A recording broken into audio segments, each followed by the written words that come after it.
All right, let's move on to the wide receiver position, which was supposed to start with George Pickens, of course.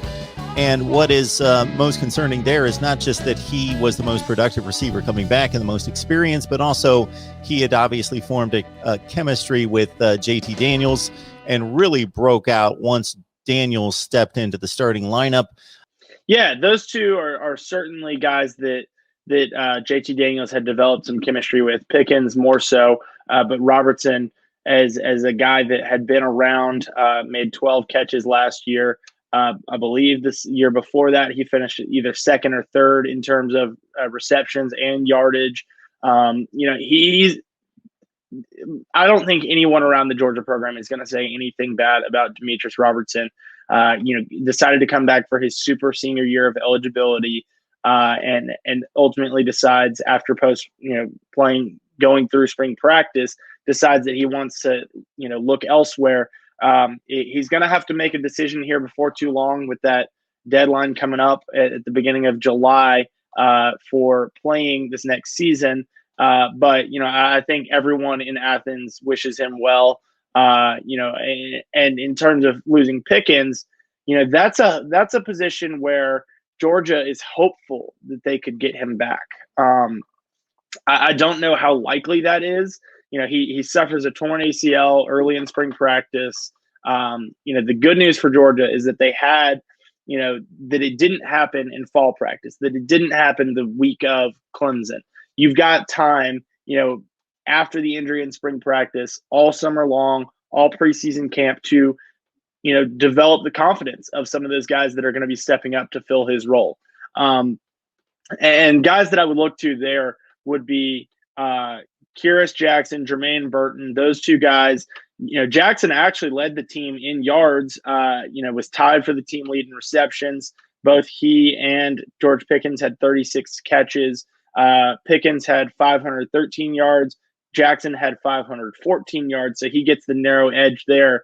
But I think what it was the most exciting part of Pickens's game was that he found the end zone more often, and that he also did it in two fewer games. But Jackson showed that what he was capable of early on in that season. Had a really good chemistry with Stetson Bennett. Really showed in that Auburn game. I was actually rewatching that game last night, and it was on ESPNU. Got to catch a little bit of that, and I'm coming away as high on Kyrus Jackson as I could be. He's a guy that can play on the outside, play on the inside, and gets open. Is a crafty receiver that really Georgia fans should be excited about.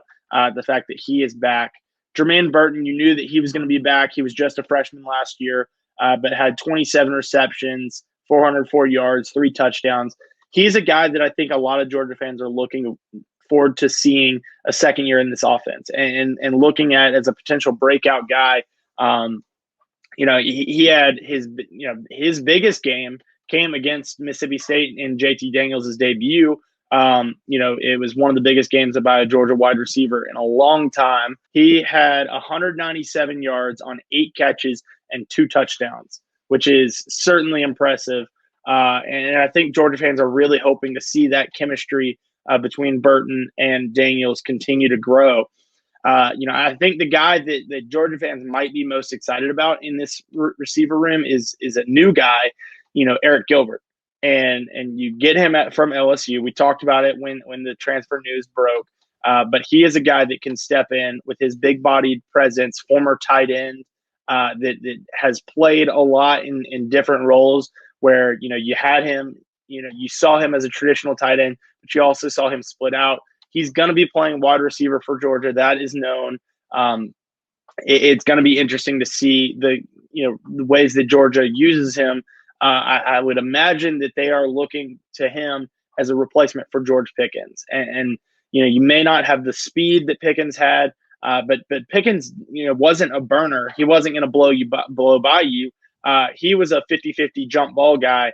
And that's exactly what Eric Gilbert can be for JT Daniels, a safety valve that you can throw it up to when you can count on him coming down with it because he's such a big-bodied receiver.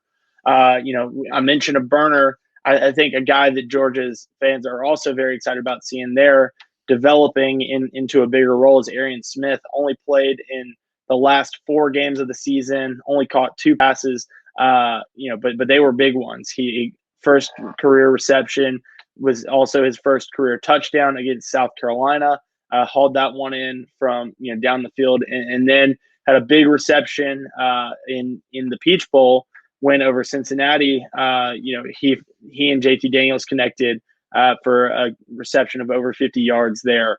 I think other guys that you would look to would be 2 guys coming off of injury in Marcus Rosemy-Jack Saint, coming off of a lower leg injury that he suffered against Florida, and Dominic Blaylock, who's coming off of a torn ACL of his own, suffered that injury in the 2019 SEC championship game against LSU.